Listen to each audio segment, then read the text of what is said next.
Also, a CIC order cornering the Aam Aadmi Party government in Delhi on its appeasement politics. We are going to discuss appeasement and all that connected with it. But first, let's begin with the headlines. In poll-bound Gujarat, Prime Minister's biggest attack on Congress accuses party of taking soft stand on terror. Delhi में जब बाटला house encounter हुआ तो कांग्रेस के नेता आतंकियों के समर्थन में रोने लगे।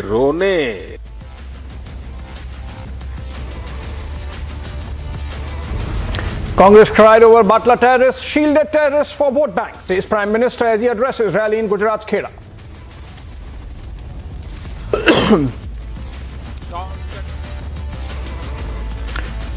Prime Minister Modi in a wheel attack says some parties using appeasement for shortcut politics.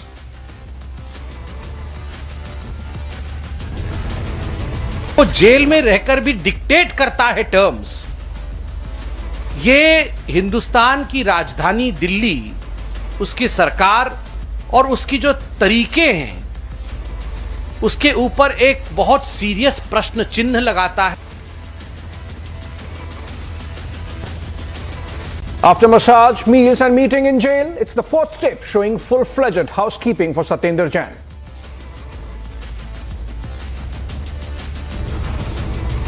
AP का मतलब आम आदमी पार्टी नहीं और अपीजमेंट वाली पार्टी बन चुका है और सीआईसी ने आज इसका पर्दाफाश किया है।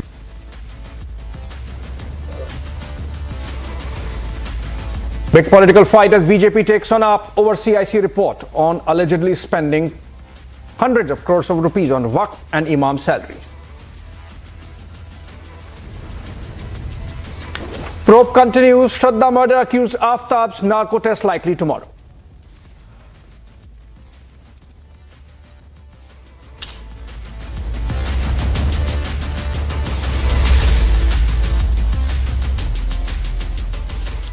Welcome back again. The Central Information Commission in an order has questioned salaries being given to imams and muezzins of mosques by taxpayer money in Delhi.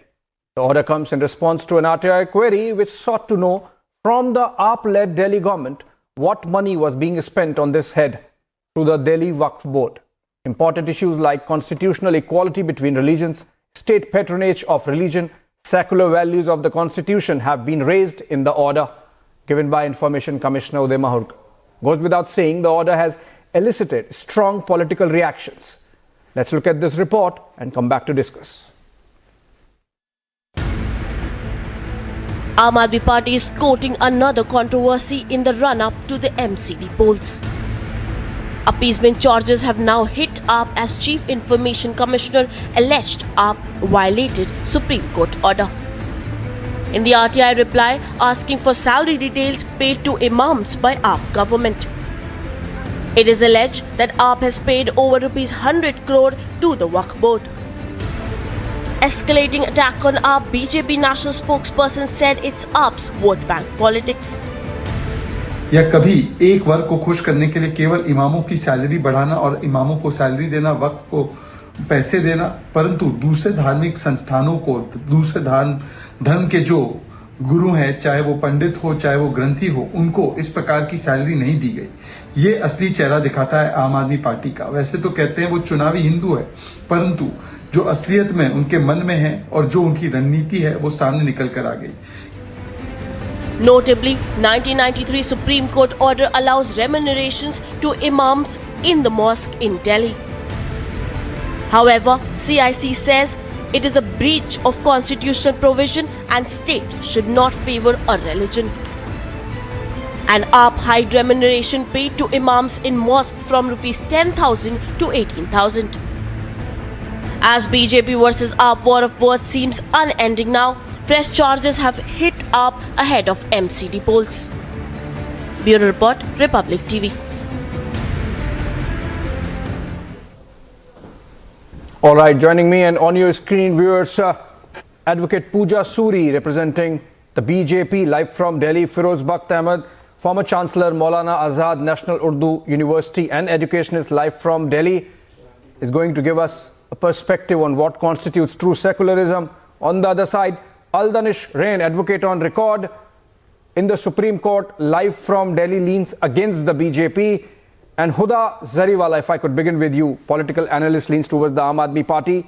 Obviously, the order has implications for Aam Aadmi Party's politics in Delhi, given the fact that it questions the Aam Aadmi Party government in Delhi, the Kejriwal government in Delhi, essentially giving salaries to imams, which it does not give to priests and clergy of other religions. Huda Zariwala, how would you respond to this?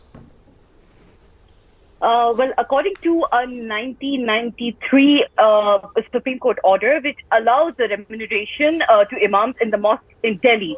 So technically, there is nothing unconstitutional about giving salaries to the imam of the Waqf board. We are very much within the rights of the constitution, and the BJP alleging that this is, this is being done post the elections, this is done for the appeasement of Muslims. It is nothing but, this is the status quo of the BJP, right? I mean, putting allegations for baseless reasons, which has absolutely no constitutional backing whatsoever. So let us understand here that BJP is well aware that they are going to lose the MCD elections along with it, the Gujarat elections. So this is all mere fake allegations. There is no amount of truth to it whatsoever. And this is, by the way, done within the constitutional provision. Huda, I mean, the salaries of the imams. Yes. Okay, no, so, before we get into the politics of it, because you are trying to give that spin that this is ahead of Gujarat elections, remember, this was in response to an RTI query made by a known RTI activist, subsequent to him failing to get response from the Delhi government or the Delhi Waqf board on the queries he raised. So it's a process that has gone on, not necessarily timed with Gujarat elections or MCD polls, number one. Number two, I'll come to that. Firoz Bakht Ahmed, I'll come to you. Okay, let's start with Firoz Bakht Ahmed. In fact, Firoz Bakht Ahmed, let's put the politics aside for a while. The question is, Huda's defense is that the salaries are being given in response to the 1993 Supreme Court verdict, which was in a case between the All India Imam Council and the Union of India. Now the question is, the RTI order, which is written by Information Commissioner Uday Mahurkar, in fact questions the same Supreme Court verdict as not being in sync with constitutional provisions when it comes to equality between religions. Firoz Bakht Ahmed, the question is, or the larger debate that has been started by this order is, how do we see secularism in the light of provisions in the constitution between Articles 14 and 19 and then between 25 and 30? Firoz Bakht Ahmed. Thank you, Abhishek ji.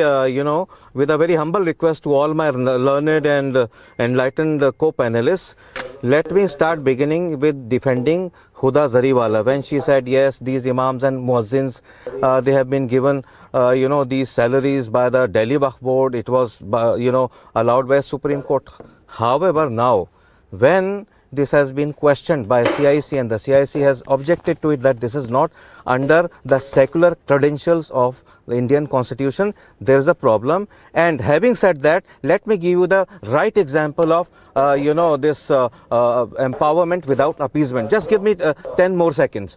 Now, let me tell all my co-panelists, immediately after Prime Minister Narendra Modi came to power, some Muslims and a couple of Hindus, they were all kite makers. They went to him. They said that we are suffering and we need some help from the government. So what Modi did was, he gave 50 crores of rupees to all those kite makers. 95% of them were Muslims. 5% or something like that were non-Muslims, Hindus. So he never said that I have given this help to Muslims. They should vote me. I mean, there was no appeasement. He did not even say that he has given it to Hindus and Muslims together. Now this was a help. Now, if Delhi government has given crores of rupees to the Waqf board, 100 crores of rupees, whatever, now it is under the objection of CIC and many people. Now Granthis are objecting to it, Pujaris are objecting to it, and the pastors are also objecting to it.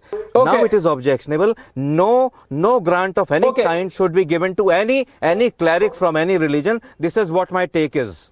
Understood. Okay, let me take this to Aldanish. Aldanish, the question is, if imams and muezzins are giving this salary from taxpayers' money, should it be withdrawn? Or if you say that, no, this is okay, if you pay from taxpayers' money this kind of salary to one particular religious denomination, should it be extended to other religions and other denominations also, Al-Danish? All right. It's a wonderful question, but at the outset, I would first want to respond to the CIC's order. The CIC had no business to pass this order. First, this guy who's passing the order is not even a law graduate. He knows nothing about the constitution. He passes an order which is overturning the Supreme Court's judgment. He says that the Supreme Court's judgment is an incorrect judgment. He is not even a law graduate to put all that into his order. His simple job is, as a CIC information commissioner, that if an RTI is coming to him, he has to pass an order. Let me come in here. All of these observations that he has put in, Firoz, hold on, I am correcting him. Al-Danish, listen. Al-Danish, listen. The point is, Information Commission, the Central Information Commission functions under the Right to Information Act, and this is the topmost decision-making body when it comes to petitions under the RTI. Job to comment upon Supreme Court's concerned judgment. order does not. Listen, Al-Danish, I'm taking it forward. Al-Danish, you made a charge against. It's fine. Nobody. No. Anyone can comment on a Supreme Court verdict. By the way, Al-Danish, you are an advocate on record in the Supreme Court. You know, anyone can comment. Anyone can comment in this democracy on orders, verdicts of the Supreme Court. Listen, comment, but you can't, and this order is within the framework of RTI Act number 2. Number 3, Al-Danish, hold on, Al-Danish, hold on. Listen, have patience to listen. You have raised a point. I am rebutting you.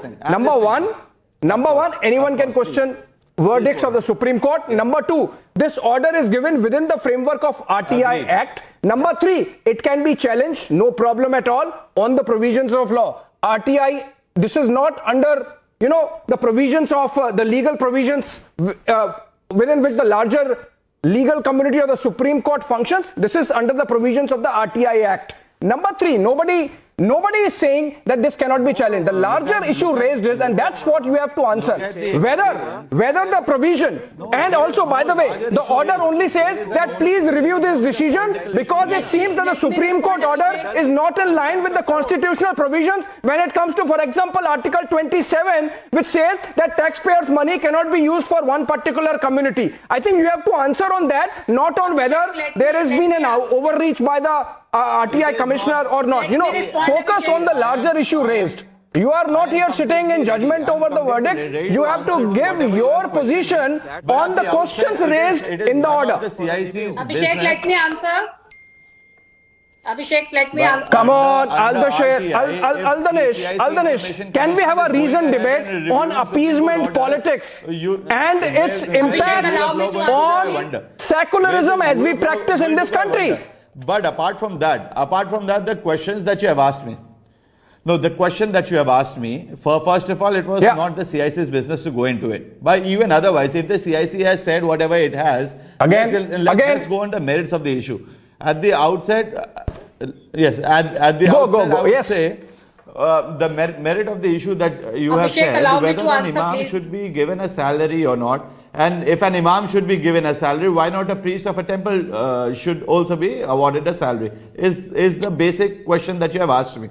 Now let me tell you this. There was an organization, it was called the All India Imams Organizations. They felt aggrieved of not receiving a salary, since the complete property of the Muslim properties, the mosque, were sent to the Waqf board. The Waqf board was formed to take care of the Muslim properties, to take care of the financial resources of that place. Now all these imams, they felt that Article 21, which is the right to life, is being infringed. They went to the Supreme Court straight away by way of a writ petition. They said, see, the Waqf board, we should be treated as employees of the Waqf board. Pooja Suri, you are also a lawyer. Al-Danish is making a point that the imams went to the Supreme Court of the country on the issue of right to life, and that's why they were given this. So that's why all the money from the taxpayers being given to the imams and muezzins is justified. You represent the BJP. Please tell us whether, according to you, this is right, and if you say this is wrong. Hold on, Aldanish, you made a point. Could you say all the Aldanish, you made a point. Pooja Suri wants to rebut you. I am just giving her the floor. Pooja Suri, over to you. Please. Yeah. Abhishek, I would like to make 2-3 pertinent points here, which are very important for everyone to know through your channel. First of all, I would like to remind my viewers through your channel that when Delhi CM Arvind Kejriwal came into power and he took the oath, I would like him to remember what lines did he speak, that he would be treating all the sections of the society with equality. When I talk of equality, equality means in all the fields. The policy, the politics of appeasement, which he's been doing, is very dangerous for the nation. I mean, when I talk about, I would like to talk about this. There is no appeasement. He is complying with the Supreme Court. You don't interfere in between. Let me complete. It's my turn. Please don't speak in between. Don't speak in between. Aldanish, I'll come back to you. Aldanish, I'll come back to you. Abhishek, allow me to speak, please. Abhishek, allow me to speak, please. So my point is... I've asked him to... Aldanish, I'll come back to you. Firoz Bakht Ahmed, hold on, I'll come back to you. Pooja Suri, quickly complete your point. Sure. Yeah, when they are splurging 100 crores, more than that, to the Waqf board, Delhi Waqf board, why can't they give it to the other religions and other sections of society also? My biggest objection is, when you're treating all the sections of society, why this appeasement politics, which is a big danger to the nation? And moreover, when you talk about... But that's the point we're raising, you know. When you talk about Amanatullah Khan, who's the chairman of Waqf board, he's right now in jail and he's still not been sacked by Delhi CM.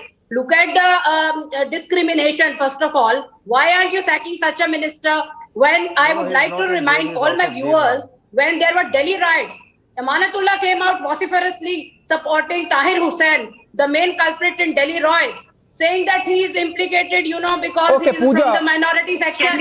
He's been always talking about policy of appeasement. How could you endorse that? No point endorsing it right now. You cannot do that. Pooja, hold on. Pooja, hold on. Pooja, hold on. Pooja, hold on. I'll come to politics. I'll come to the politics part of it later. Let's get into the merits of the order. For God's sake, let's get into the merits of the order. Pooja, hold on. These are important points to be covered. I want Firoz Bakht Ahmed, and also I want Huda on this. Let's begin with Huda first. Huda, you know, I was going through media reports and I saw that there is no provision in Pakistan, for example, to give this kind of monthly stipend to muezzins and imams. It's a Muslim country. It's an Islamic country. Also, there is a state called Khyber Pakhtunkhwa in Pakistan. They started paying salaries to their imams. This was in the month of July last year, which is July 2021. They are paying a princely sum of 10,000 rupees, which I thought, if I convert it into Indian currency at the present exchange rate, it comes to about 4,500, 4,800 rupees a month. Against which, in Delhi, by the Delhi government, the provision is, Huda, for about 20,000 rupees to 30,000, 40,000 rupees per month. I don't know what's the parameter based on which the calculation is made. Huda, we are talking about a principle. We have an Islamic country in our neighborhood which is not paying nationally to its imams and muezzins. Just one state makes some payment, a paltry 4,500 rupees. In Delhi, you have a provision where against the Delhi Waqf board income of about 30 lakh rupees per annum, the taxpayer is giving about 60 crore rupees to the Waqf board to make these salary payments. You think this is really in the spirit of secularism as we practice in this country, Huda? Okay. That is a very valid question. Let me respond to that by taking in purview the larger aspect of the question. The salaries of these muezzins and imams have been pending for a time immemorial. I mean, let us not forget that this is a stipend provided by the Waqf board, by the Delhi government. This is not even the actual salaries, which again have been pending for way too long now. Yes, the BJP alleges that this comes at a time of the MCD elections. This comes at a time where the Delhi is appeasing the Muslim clerics or the muezzins or the imams. It is anything but that. This issue has been impending for way too long now. I mean, I can draw a parallel here by saying that Modi ji announced, the Uniform Civil Code to be put into order in Gujarat ahead of the Gujarat elections, whereas in Uttarakhand, there was a proper committee formed to put the Uniform Civil Code into order, and then after the election, I think you are nobody saw the politicizing light it. of it. You are So, I communalizing mean, it. if you Now, are please going listen to to me. make it Ms. look like this is Zariwala, appeasement politics Ms. for Zariwala, Muslims, please can listen we to not me. draw parallels Huda here by what the Zariwala, BJP Oh. does? Huda Aam Zariwala, Aadmi lend Party. me your ears. Please let me clarify. Why Okay, Mr. what was the Kejriwal charge? did it? What was the Please, charge? Huda You know, Zariwala, you are speaking quite well, but let me clarify everything. Firoz Bakht Ahmed, you have to respond to this. Firoz May I Bakht go Ahmed, ahead, but I want to Mr. add. Abhishek? Firoz Bakht Ahmed, listen to me. Yes, yes, you have to take this forward. Still sticking to the merits of the order. I want to come to Firoz Bakht Ahmed first and then to Aldanish in that order. Firoz Bakht Ahmed, let's see what the order says. You know, it can be challenged in a court of law, as Aldanish said, that's okay. But let's go by the words of the order first and then try to understand what is the spirit of this order, which is indicating towards the kind of appeasement politics that's practiced in the country. By the way, Prime Minister has also mentioned has made a comment on appeasement politics in a different context. But sticking to this debate, Firoz Bakht Ahmed, I am quoting from the order, and and it says it is necessary to go into the history when it comes to giving special religious benefits to the Muslim community by the state. A religious nation, Pakistan was born out of the demand of a section of Indian Muslims for the partition of India along religious lines.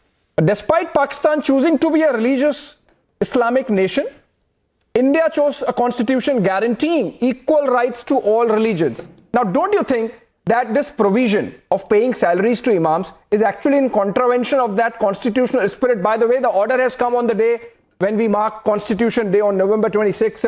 Firoz Bakht Ahmed, should the Supreme Court itself review the 1993 verdict in the light of these comments, as also, of course, the true spirit of the Constitution when it comes to treating all religions equally?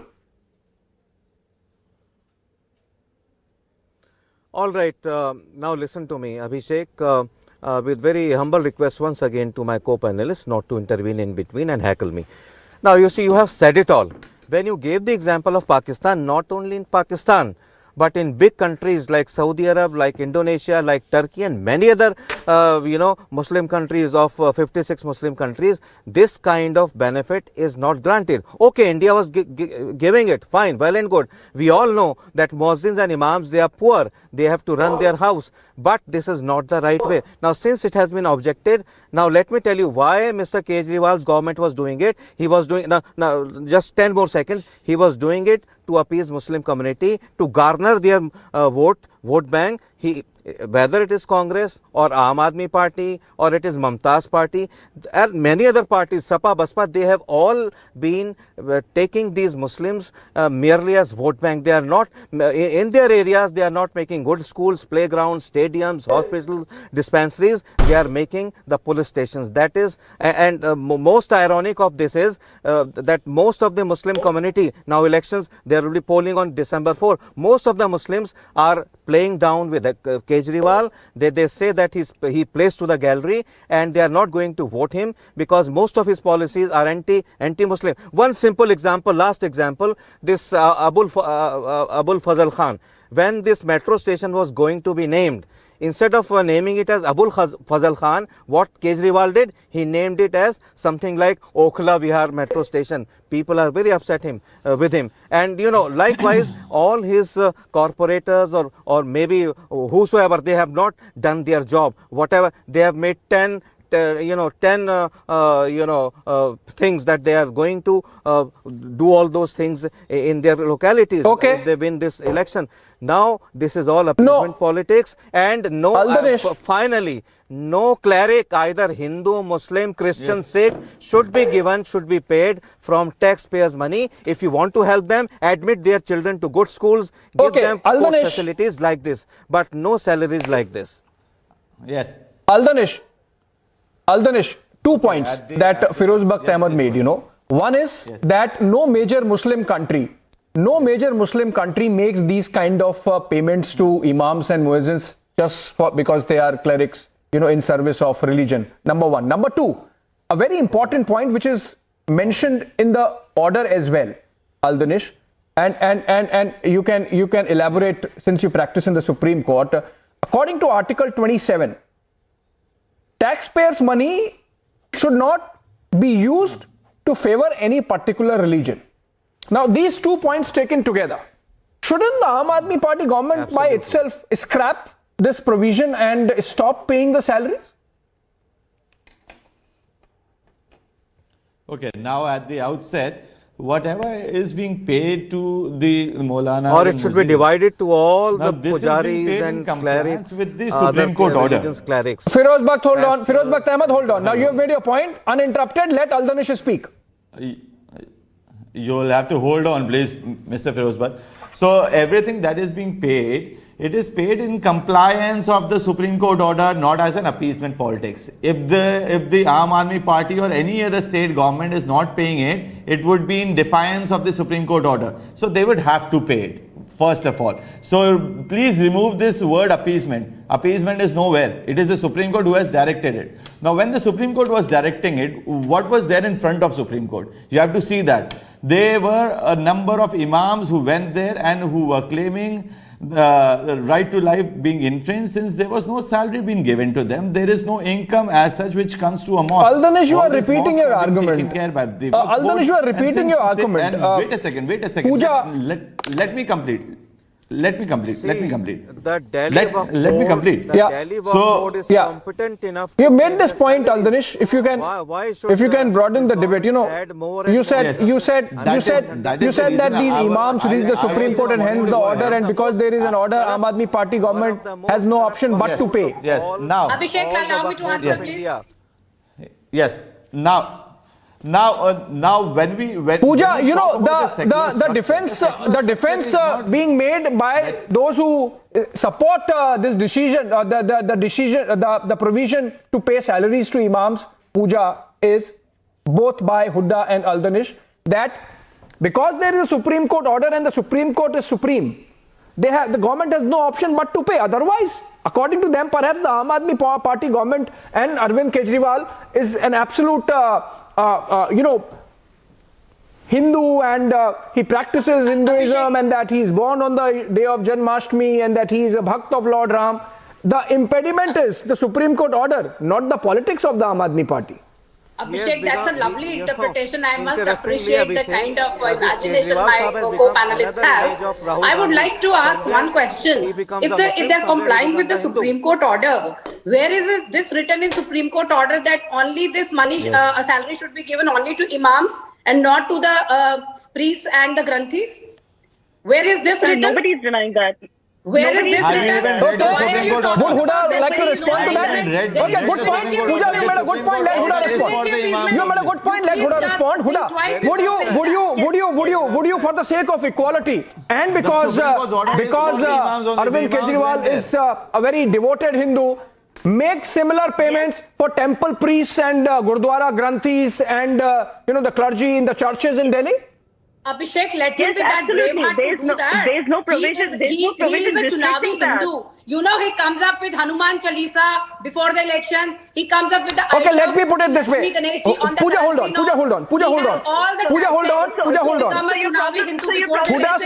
Huda says that... Please, this can... Pooja, hold on. You made your point. Let me take it forward. You know, Al-Danish says that the money is being paid. The salaries are being paid because there is a Supreme Court order, and Huda says that others are not being paid because there is no provision. So Huda and Al-Danish, you have to respond to this one by one. My question is, if tomorrow, yes, please, hold on. If tomorrow, the temple priests and the Gurdwara Granthis go to the court and say, we also want to be paid, and if the court says, okay, fine, pay them, are we looking at a situation where the state puts the bill for practice of religion by its citizens? Are you saying that, Al-Danish? Are you saying that, Huda? One by one. First Al-Danish and then Huda. Please. See, as soon as other people would be approaching the court is obviously going to look into the merits of their independent cases and independent causes. The court is anyways going to, after look into all of this, decide in their favor or against them. Whatever has been or would be decided by the Supreme Court has to be complied with by any of the government. it is nothing to say that the Supreme Court order cannot be complied with. Okay, Altanesh, you are not moving away from, you are not moving ahead from your initial defense, which is that go ahead and move the provision is because of Supreme Court order. Huda, you have to respond now. Huda, would the Aam Aadmi Party government be absolutely happy giving the same salaries to priests of other religion, and to that extent, are you comfortable with the idea that state should be footing the bill for practice of religion by its citizens? I think Aam Aadmi Party is perhaps the only party that follows secularism of the constitution in its absolute sense. I mean, this is a Supreme Court order, as mentioned by my honored panelists. And Aam Aadmi Party, I believe Aam Aadmi Party has absolutely no issues whatsoever. Not what about the taxpayers' money, Abhishek? Please, Okay. Now, I have to wrap up this debate. I am running out of time. We are well within. Pooja Suri, you know, the Aam Aadmi Party panelists. Abhishek, that's true. What about the those on the panel who are defending the Aam Aadmi Party, they say that they would be absolutely glad if another court tomorrow says that please pay priests of other religions, but that's really in breach of the principle of that's in breach of the principle that state should not be bankrolling any religion as we practice it in India as per provisions of the Constitution in articles contained in articles between 14 and 19, and then in articles 25 to 30, all provisions within the fundamental rights. All right, so that's on appeasement politics. This is going to continue. In fact, the order made by the Central Information Commission and Information Commissioner Uday Mahorkar, in fact, provides for that the order be sent to the Union Law Ministry for a relook at this provision from the government's point of view. On that note, since appeasement politics is the debate of the day, I hand it over to Deepthi, who's going to bring to you what Prime Minister said in a rally in Gujarat. That's appeasement politics of the Congress party and others when it comes to terror. Deepthi, over to you. Oh yes, and the opposition at this moment, Abhishek, having a tough time defending it, because the Prime Minister, remember, has spoken about the Batla House encounter of 2008, and very, very famously, I think all of us remember what Digvijay Singh said, what Mamata Banerjee said, what Arvind Kejriwal said about that encounter. So has the opposition been soft on terror forever? And why? What really are their compulsions? Appeasement politics, is that what takes the center stage? The Prime Minister, remember, was speaking in Khera, where he's actually raised this entire issue. And like I said, the opposition finding it very, very difficult to actually even hit back at the BJP with any kind of statement here. So what is the Prime Minister wanting to do? The opposition is on the back foot. Will the BJP be able to better its record, touch a 150? We do not know, but let's bring up everything that's happened on the day's top focus story, and then we debate. July 26th, 2008. Within a span of 70 minutes, 21 bombs went off in Ahmedabad. 56 were killed in the terror attack. 14 years later, 11 were sentenced to life imprisonment and 38 were sentenced to death. And in the run-up to the Gujarat elections, national security has become the #1 issue. सूरत हो, अहमदाबाद हो, इन शहरों में serial bomb धमाकों में बहुत से गुजरात के मेरे भाई बहन मारे गए थे। कुछ महीने पहले अहमदाबाद कोर्ट ने इन गुनहगारों को गंभीर सजा दी है। यहां हम गुजरात में आतंकियों को पकड़ते थे, उन पर कार्रवाई करते थे, लेकिन साथियों, कोई भूल नहीं सकता कि कैसे तब दिल्ली में बैठी कांग्रेस सरकार आतंकियों को छुड़ाने में अपनी पूरी ताकत लगा देती। In the same year as Ahmedabad attack, when Delhi police targeted Indian Mujahideen terrorists, there were statements of sympathy made by Congress leaders. आप याद करिए, दिल्ली में जब बाटला हाउस एनकाउंटर हुआ तो कांग्रेस के नेता आतंकियों के समर्थन में रोने लगे, रोने। कांग्रेस आतंकवाद को भी वोट बैंक की नजर से देखती। And in an apparent attack on Aam Aadmi Party, PM Modi slammed politics of appeasement. सिर्फ कांग्रेस ही नहीं है, अब तो ऐसी भांति भांति के दल पैदा हुए हैं। ये दल भी शॉर्टकट की राजनीति में यकीन करते हैं। उनको तो सत्ता की भूख भी जरा तेज है। वो वोट बैंक की राजनीति करने पर उतारू हैं। अपीजमेंट, तुष्टीकरण के पॉलिटिक्स में इंटरेस्टेड हैं। So is the Prime Minister wrong when he says this?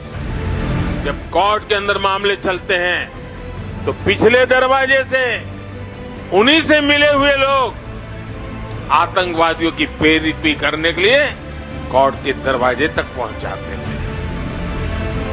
भाइयों बहनों, ऐसे दलों से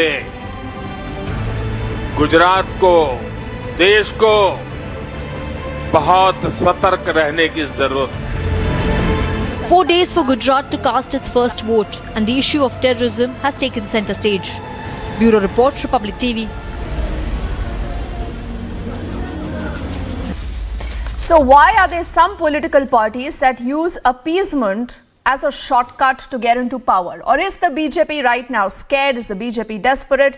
We will find answers to those questions and many more questions on top of your mind as I say good evening to our panel of guests joining us. Tom Barakkan is a senior leader and spokesperson of the BJP. Major General Dhruv Katod is director of the India Foundation. He has some very, very strong views when it comes to internal security. Prashant Gadvi is a political analyst. He's joining us live from Ahmedabad. He's actually on the road. Prashant, thank you for your time. Huda Zariwala is a political analyst. She leans towards the Aam Aadmi Party, and Pankaj Sharma is a senior journalist, and he here will be defending the Congress. So Pankaj, why don't we start with you? Why are you using appeasement as a shortcut to power? Why have you been soft on terror?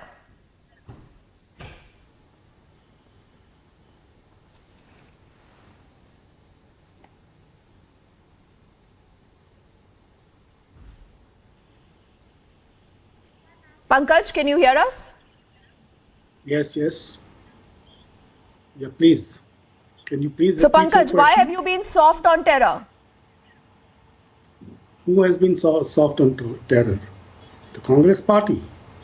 See, if what Narendra Bhai Modi has said in Gujarat today has been said as a leader campaigning to somehow win the electoral battle for his Bharatiya Janata Party, I would say that stooping to such levels in the hope of getting some extra votes should be avoided. This is not the way you do things. But if he has made the allegations that previous Congress governments have been shielding terrorists in his capacity as the Prime Minister of India, then I would say that this is a very, very serious charge. And Modi ji must set up a commission of inquiry, place all the facts and proofs before it, and let the nation know if there is any substance in what he has said today. Otherwise, nothing could be a more irresponsible statement which he has made with perhaps malicious and horrible intentions at the time of elections. Election comes, election goes, but a Prime Minister must maintain the grace and dignity of the chair. He is not a fringe element. He should realize this. Okay. Pankaj, before I get this to Tom, because I know he wants to come in, who said physical strike? Who said khoon ki dalali? Do you remember what a leader called Digvijay Singh said about the Batla House encounter? Do you remember who said proof dikhaiye, saboot dikhaiye of the surgical strikes?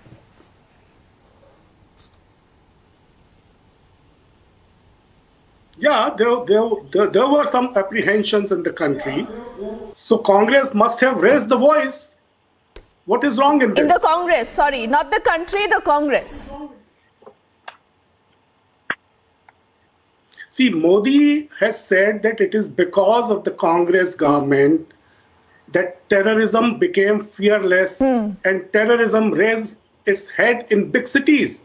He says that Congress governments put all its efforts to release terrorists. Tell me, when did the worst surrender by the government of India before the terrorists took place in our modern history? Whose government released hardcore terrorists? You know, Masood Pankaj, Azhar, Omar Sheikh, Mushtaq Ahmed Zafar. I'm obviously trying to jog your memory. I don't think that, you're even willing to go that road. But do you remember what the then Home Minister was saying and doing on 26/11? And if not even that bad, why don't you just rewind to what happened 4 days ago? You had an actor who's putting out a tweet and you have a Congress neta who seconds that tweet. Did the Congress speak up? Did the Congress tell us nothing doing, we stand with the country, we stand with our forces? So isn't there a merit when the Prime Minister makes that charge at the entire opposition? The reason why you're not able to defend it ever. See, please tell me whose government released the hardcore terrorists? Those terrorists in 1999, why are you ashamed to speak about Batla House encounter? Why are you ashamed to speak about what happened in 26/11? And nobody is ashamed of anything. We have limited First of all, time. I am not a Congress spokesperson. I have at least asked you that question thrice. See, you should ask these questions to Congress party. Will you say that? You should Will you ask say these that the questions Congress to has been Congress soft party. on terror and that should not have been the case? Pankaj. But let me say that who released the terrorists were escorted by a senior minister of the then BJP government to be handed over to their gang members in a foreign country. It is actually from that time that the terrorism became security, and fearless. that is why the Congress fails. 1 second, I've asked you that question 4 times, Pankaj. I've given you good enough time, but you haven't, seen any merit in this, apart from playing politics. And Tom, with your permission, I also want to get in Huda Zariwala, and then I'll come to you and Major General Dhruv Katoch and Prashant also. Huda Zariwala, do you want me to tell you what Arvind Kejriwal said about the Batla House encounter? Well aware of what Arvind Kejriwal ji holds the opinion as far as any kind of political or non-political aspects are concerned.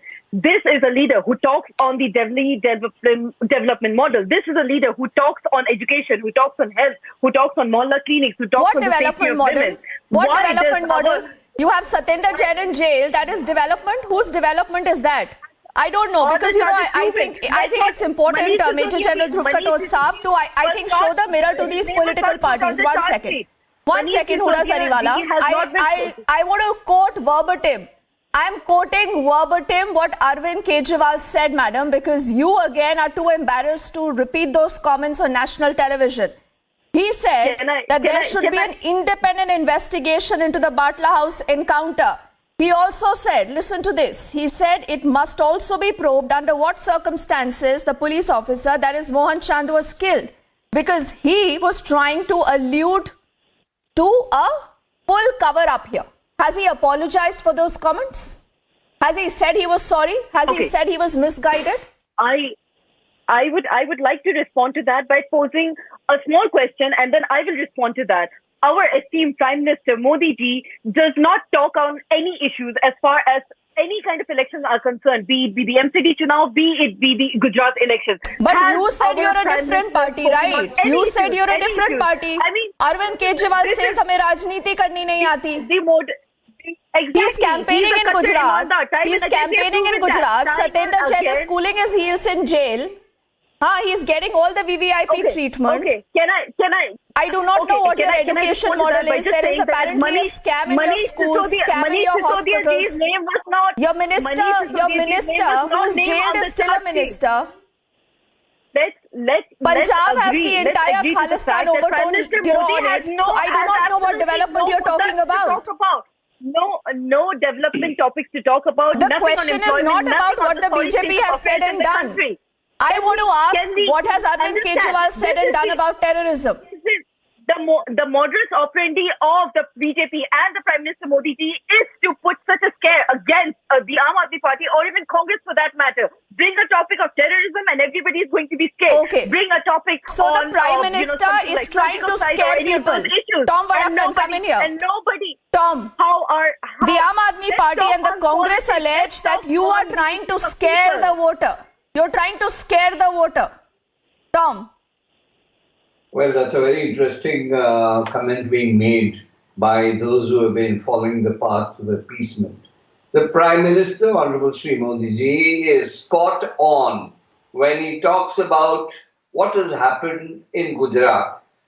The bomb explosions that he talks about the Surat, then he talks about Ahmedabad explosions. Issues of the people. Issues of the Aam Aadmi. Aam Aadmi is in jail. Huda Sariwala, why don't you allow Tom at least to make his opening comments? Then you can come in.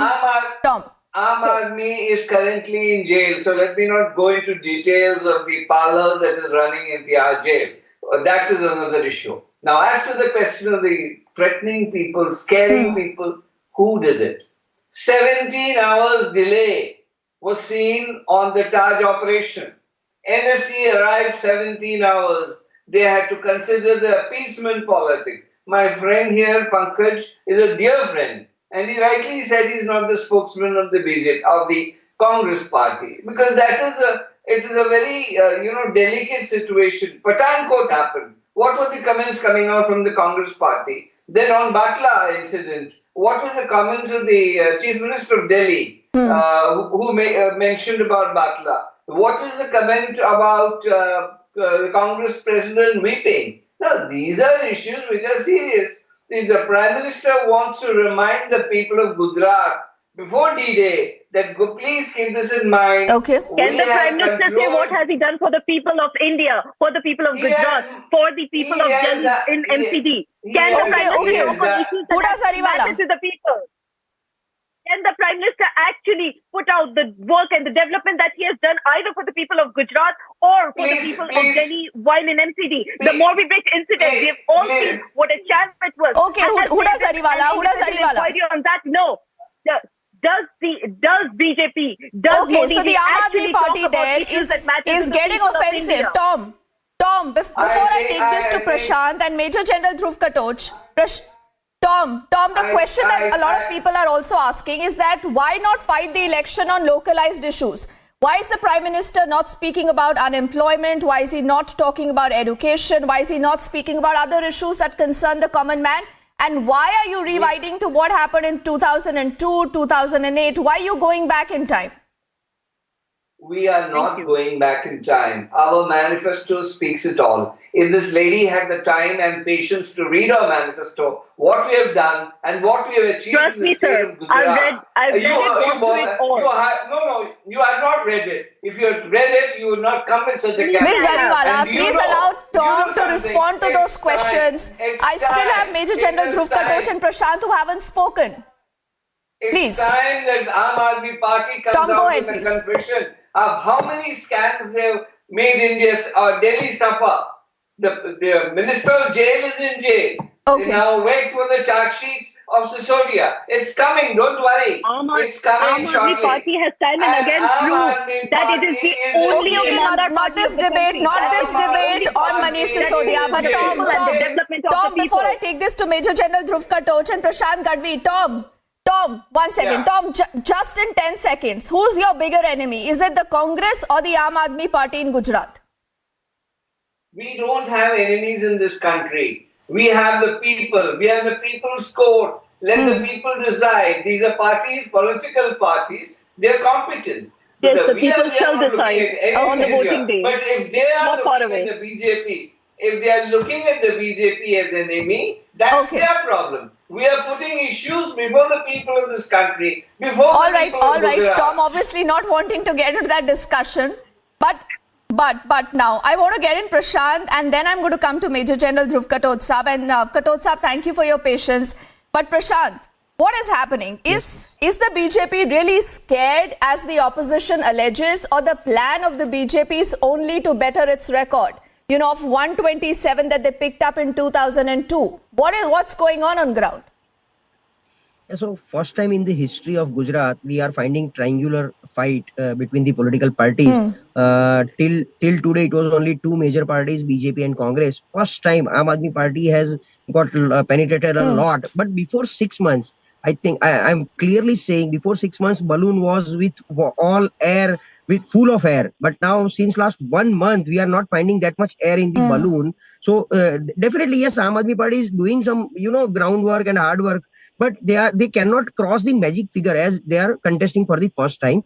Yes, in every my debate I used to say BJP is having their own track record, positive track record of 27 years. So they should speak on the issues, local issues, employment, then inflations and everything. But yes, you take down one weighing scale, put down all the issues at one side, and put down only two things: curfew, terrorism, and Hindutva. Then that palada will be definitely high or against all the issues, and that's why I think people. So Prashant, is the plan consolidation of Hindus?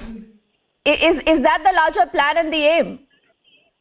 And obviously, yes, pictures like terrorism, nationalism help the BJP do that.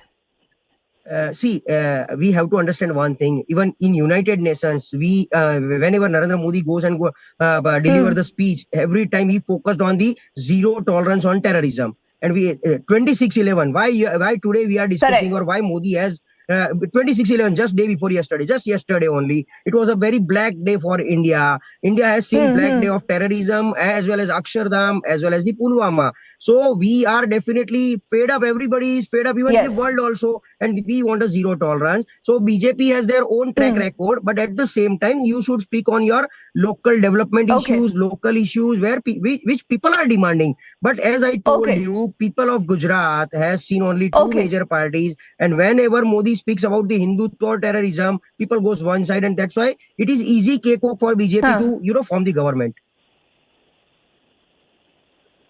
All right, Prashant, I think you make some very important points, but I really want to go to the gentleman on the panel, Major General Dhruv Katoch, who's not a Neta, and he speaks with a lot of gravity. So I think all of us must listen to him, especially Pankaj and Ms. Huda Zariwala, who've been bickering over politics and national security.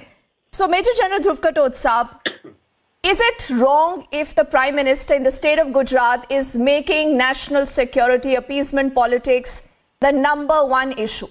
Or is it politics only? Thank you, Deepthi. Deepthi, I think it's been a very interesting debate, and I've enjoyed going through the comments of all the panelists. Now, let me give out my view. You see, I totally agree with everybody when they say development should be the agenda. However, let us understand, development can only be an agenda under the ambit of security. You see, we have seen what has happened to Jammu and Kashmir since the mid-80s, and then becoming very violent since the 90s, right? Now, that is because it was under a terrorist envelope. We have seen what happened to Punjab. We have seen what has happened to parts of Northeast India. We have seen what has happened in the left-wing corridor. You see, where development has suffered because we did not have the ambit of security. And when we don't have the ambit of security, even foreigners, foreign companies are not willing to invest in India. So security is fundamental. And this is why I feel that all political parties, when it comes to terrorism, they must actually speak in one voice. Now, when the Mumbai attacks took place, I'm surprised that all the political parties should have actually come under one umbrella and said, okay, let's stop it. But that didn't happen. We found that post that, we found a very serious attempt being made by certain political parties to try to balance terror. To say, okay, if there is Muslim terror or Islamic terror, there is also Hindu terror. And for the first time, this term Hindu terror got coined. Now, it is not required. You see, terrorism, leave religion out of terrorism. There is a terrorist, regardless of his religion, we must resolve that issue. So, but we are not doing that. Now we have given it a color, right? And then we say, okay, because all these cases which have come out, 50, 100, 200, 1,000 of them, all of them have been Muslims involved. Let us create an imaginative terror. Let us also create something called Hindu terror. Now, this was something which I find totally objectionable. It doesn't work because ultimately it is the country which suffers. According to you, now, all terrorists are Muslim? According to you... No, Huda It's not a Zariwala, question you of- will not, please, you will not interrupt Major General Saab. No. Huda Zariwala, there are very, very direct questions that have gone into the Aam Aadmi Party, and only for word of time. But do remember, this is an issue that Republic will revisit again. We are building up to the big elections in Gujarat. First phase of polling on the 1st. Ms. Huda Zariwala and all gentlemen, thank you so much for your time, for your wisdom here. We are back on the other side with lots more.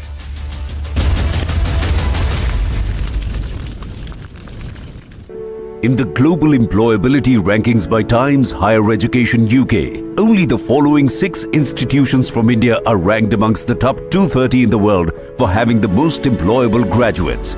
IIT Delhi, IISc Bangalore, IIT Bombay, IIM Ahmedabad, IIT Kharagpur and Amity University.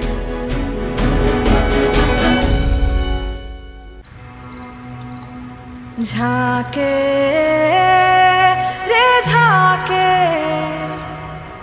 झरोखे से झाके हैरत से आंखें अपनी सी दुनिया नई रंगी लागे ख्यालों की खिड़की से मन कूदे भागे झाके रे झाके झरोखे से झाके देख के दम है छोटे बड़े सारे झाके रे झाके हर कोई ताके तरक्की को टुक टुक हर कोई ताके झाके रे झाके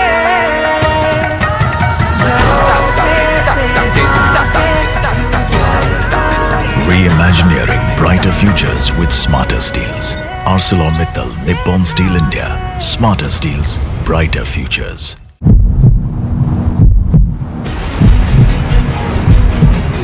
Chief Minister is here. We will try to speak to the Chief Minister. Sir, CM sir, one question. CM sir, one question regarding the law and order situation. Sir, CM sir. Across English markets, Republic TV is 40%. In super prime time with Arnab, Republic TV 45%. And across India, Republic TV with 33%. It's a reality check for the pretenders. It's natural for the number 2 and number 3 to be excited. But there's only one boss on Indian television, Republic.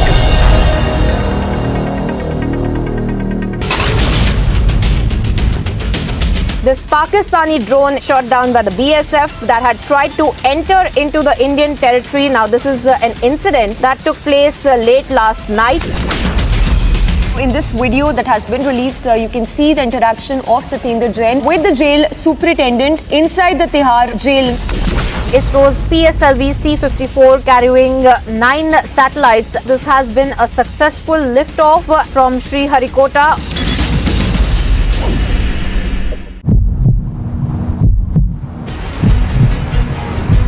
ETO साहब Amritpal Singh running a campaign demanding the Khalistan. तो government क्यों silent है? ETO साहब government कोई जवाब नहीं दे रही है उस पे. ETO साहब, if you can answer just because to clear the stand of the government. ETO साहब, why the government is not taking action? Why the government is silent?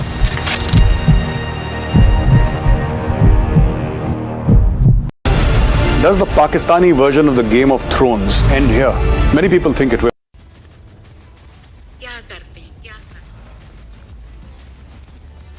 In the poll-bound state of Gujarat, this is the Prime Minister's biggest attack on Congress, accusing the party of taking a soft stand on terror.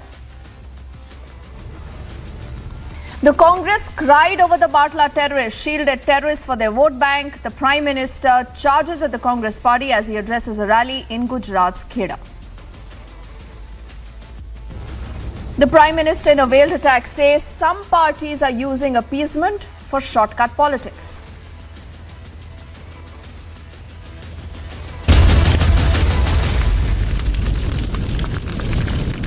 In the global employability rankings by Times Higher Education UK, only the following 6 institutions from India are ranked amongst the top 230 in the world for having the most employable graduates. IIT Delhi, IISc Bangalore, IIT Bombay, IIM Ahmedabad, IIT Kharagpur and Amity University.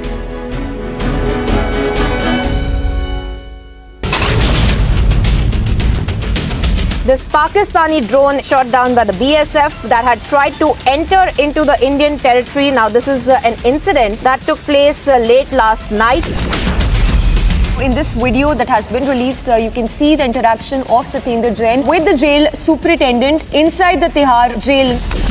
ISRO's PSLV C-54 carrying 9 satellites. This has been a successful liftoff from Sriharikota.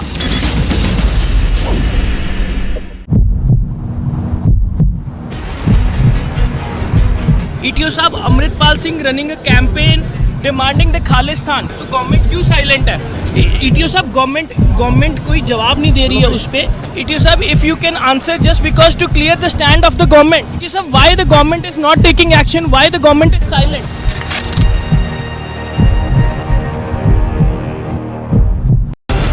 Does the Pakistani version of the Game of Thrones end here? Many people think it will. They think that there is a new chief in town and things will settle down. But my whatever little reading of Pakistan I've done tells me that this is the beginning. When he became DGISI, that was the time when he had access to a lot of so-called civilian intelligence. And this is the time when General Munir, he went to Imran Khan Niazi and he said, I have proof. He showed Imran Khan why his wife was corrupt. And it was there in black and white.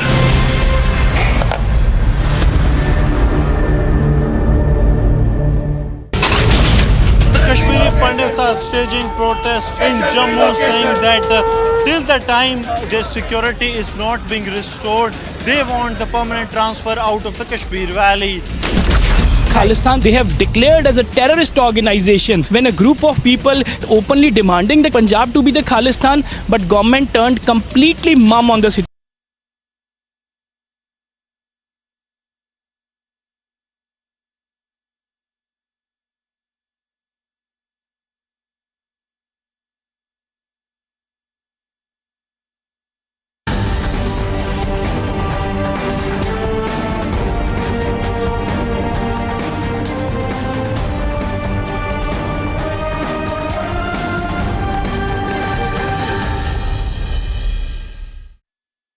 Welcome, ladies and gentlemen, to this special episode of The Nation Wants to Know. Today is Constitution Day. As we mark this day, joining me is someone who holds a high constitutional position. With me is Dr. Tamilisai Soundarajan. Dr. Soundarajan serves as the governor of Telangana. She's been holding the post since 8th of September